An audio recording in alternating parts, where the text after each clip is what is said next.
مولا حسین کے یہ شہزادے امام زین العابدین رضی اللہ تعالیٰ زندگی بھر آپ کے حالات یہ تھے کہ کبھی کچا گوشت دیکھیں تو رو پڑے، کسی جانور کو ذبح ہوتے دیکھیں تو رو پڑے۔ ایک بار امیر کوفہ ابن زیاد، اب امیر مختار نام کا ایک شخص جو بدلہ لینے کے لیے بعد میں اٹھ کھڑا ہوا، بعد میں کوفہ میں ایک ایسا شخص ظاہر ہوا جس کا نام مختار ثقفی تھا، اس نے اعلان کیا کہ میں قاتلان حسین کا بدلہ لوں گا، اور اس نے اٹھ کر کے کچھ اہل بیت سے محبت کرنے والوں کو اپنے قافلے میں جمع کیا، اور یہ قافلہ بڑھتا گیا یہاں تک کہ خون حسین کا بدلہ لینے کے لیے یزید کی موت کے بعد اس نے ہر ایک کو تلاشنا شروع کیا، شمر کو ڈھونڈا، اس کو قتل کیا، اور اس کے بعد عمرو بن سعد کو ڈھونڈا، اسے قتل کیا، عبید اللہ بن زیاد جو کوفہ کا حاکم تھا، جو جڑ تھا اس فساد کا، اسے ڈھونڈا، اور اس کے بعد 22,000 کا جو لشکر تھا اس میں سے کسی ایک کو بھی اس نے زندہ نہیں چھوڑا، ایک کو بھی نہیں، جتنے وہاں شریک تھے سب کو قتل کیا، اور 22,000 کو قتل کرنے کے بعد مختار ثقفی نے یہ اعلان کیا، ابھی میں نے حسین کی ایک انگلی کا بھی بدلہ نہیں لیا، میں حسین ابن علی کی ایک انگلی کا بھی بدلہ نہیں لیا۔ یزید خائب و خاسر ہو کر مر گیا، اور یزید کی سب سے بڑی ذلت تو یہ ہے، یزید کے بعد اس کا بیٹا معاویہ تخت پر بیٹھا، پہلے دن خلیفہ بنا کر اسے بٹھایا گیا، اس کے بعد 6 مہینے تک وہ گھر سے باہر ہی نہیں آیا، 6 مہینے کے بعد سیدھے لاش باہر آئی بیٹے کی، وہ 6 مہینے کبھی تخت پر نہیں بیٹھا یزید کے۔ لوگ کہتے تھے کہ معاویہ آپ یزید کے جانشین ہیں، وہ نیک شہزادہ تھا، دیکھیں اللہ کی مصلحت کیسی، صحابی کے پیٹ میں یزید پیدا ہوا، یزید کے پیٹ میں معاویہ، پھر اچھا شہزادہ پیدا ہوا، نیک تھا۔ اس نے کہا، لوگ جب کہتے تخت پر بیٹھ جائیے تو اس نے اس تخت کی طرف دیکھ کر کے تھوک دیا اور کہا اس تخت پر بیٹھوں جس پر شہزادہ رسول کا خون لگا ہوا ہے، اس تخت پر بیٹھوں جو تخت حسین ابن علی کے گھر والوں سے رنگا ہوا ہے، کبھی اس تخت پر نہیں بیٹھا۔ اس کی یزید کی سب سے بڑی ذلت تو اسی پہ ہے کہ اس کا خود کا بیٹا اس کے تخت پر تھوک دیا، نہیں بیٹھ سکا۔ لیکن حسین کا چرچا آج بھی ہے، حسین کے شہزادے گلی کوچوں میں ہر جگہ ہے، سادات کی خوشبو تم محسوس کرو گے آج بھی۔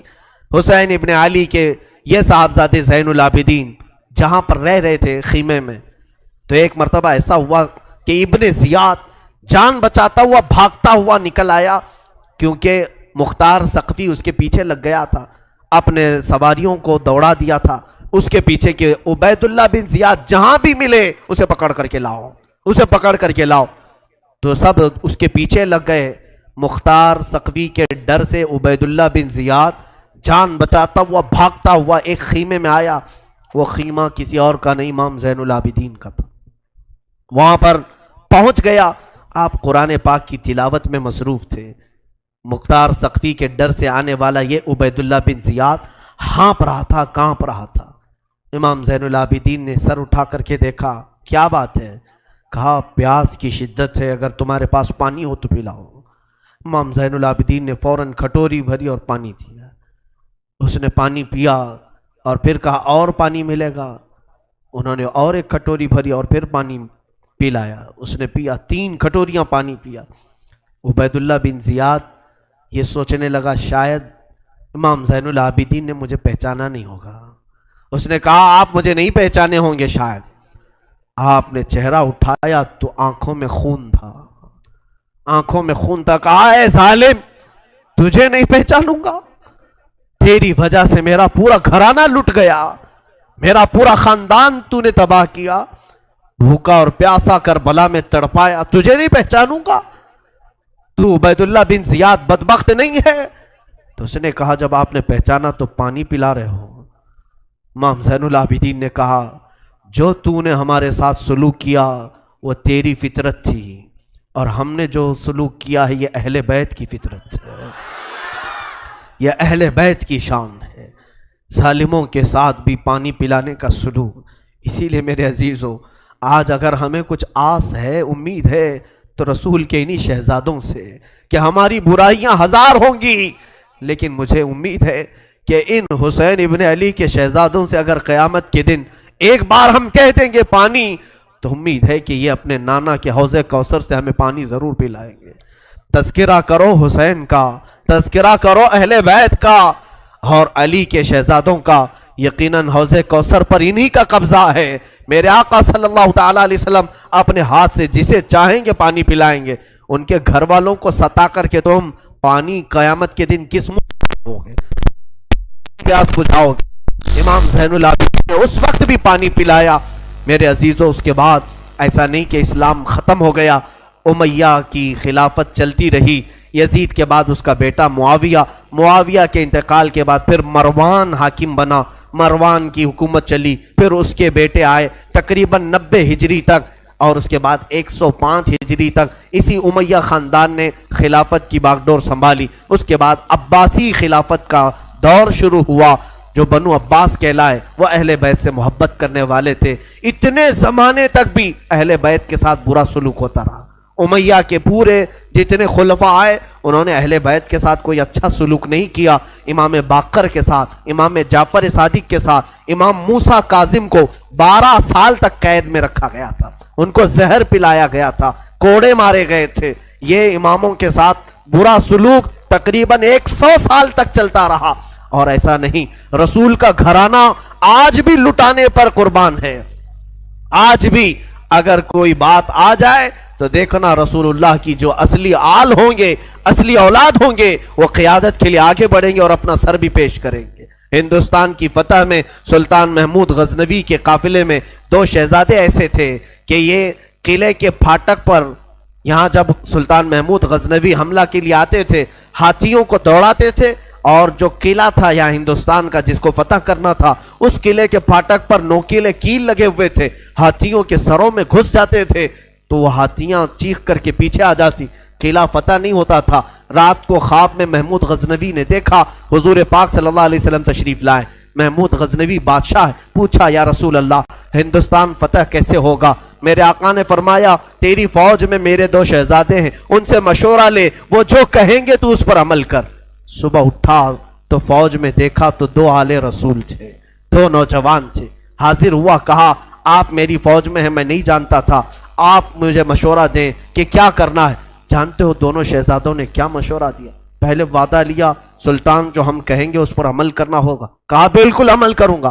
کہا بات در حقیقت یہ ہے جب تم ہاتھیوں کو دوڑاتے ہو یہ قلعے کا پھاٹک توڑنے کے لیے، اس قلعے پر نوکیلے کیل لگے ہوئے ہیں، وہ ہاتھیوں کے سر میں گھس جاتے ہیں، اس وجہ سے ہاتھی توڑ نہیں پاتے۔ کل صبح جب حملے کے لیے تم ہاتھیوں کو تیار کرو، ایک کام کرنا، ایک ہاتھی کے سر پر مجھے باندھنا، دوسرے ہاتھی کے سر پر میرے بھائی کو باندھنا۔ یہ دونوں شہزادوں نے کہا۔ محمود غزنوی تڑپ گیا، کانپ گیا، قیامت کے دن میں کیا جواب دوں، اور وہ منہ چھپا کر بھاگ آیا۔ دونوں شہزادے باہر آئے اور فوجیوں کو حکم دیا ہاتھیوں کے سروں پر ہمیں باندھا جائے۔ وہ خود انہوں نے ہاتھیوں کے سروں پر اپنے آپ کو باندھا، ہاتھی دوڑائے گئے اور ہاتھی دوڑ کر جیسے ہی قلعے کے دروازے پر ٹکر مارا اور وہ نوکیلے کیل انہی شہزادوں کے سینوں میں ایسے پیوست ہو گئے، اتنی تیزی سے چپ گئے کہ دونوں کی لاشیں انہی پھاٹک پر لٹکی رہ گئی اور وہ دروازہ ٹوٹ کر کے گر گیا اور ہندوستان میں اسلام کا پرچم لہرایا گیا تھا۔ یہاں پر بھی خون آل رسول ہے۔ میرے عزیزوں، یہ اہل بیت کے دم قدم سے ہم آج اسلام کی بہاریں دیکھ رہے ہیں۔ یہ سارا صحرا ان قربانیوں کو جاتا ہے۔ آج ہم نے تذکرہ امام حسین کیا، کچھ ذمہ داریوں کی بات اخیر میں کر جاؤں۔ آج جتنے بھی جوان یہاں حاضر ہیں میں حسین کا انہیں واسطہ دیتا ہوں، حسین کے لاڈلوں کا واسطہ دیتا ہوں، خیرت کرو، اب شرم کرو۔ اب تمہاری زندگی گزارنے کے وہ طریقے نہیں ہونا چاہیے جس طریقوں پر تم آج جی رہے ہو۔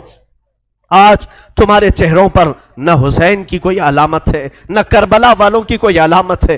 اے میرے عزیز بچوں، اے میری ماں اور بہنوں، اٹھو، کربلا والوں سے اگر تم محبت کرتے ہو تو آج علم حسین لو، اور علم حسین کا نام پنجہ نہیں بلکہ در حقیقت علم حسین قرآن مجید کا نام ہے۔ تم اپنے ہاتھوں میں اس مصحف پاک کو اٹھاؤ۔ کیا تم نہیں دیکھتے سر امام حسین بھی تلاوت کر رہا تھا جب دمشق کے بازار میں حسین کا سر لایا گیا تھا؟ اس وقت بھی لوگوں نے دیکھا نیزے کے اوپر سے امام حسین کے لبوں سے یاسین مبارکہ کی تلاوت کی آواز آ رہی تھی۔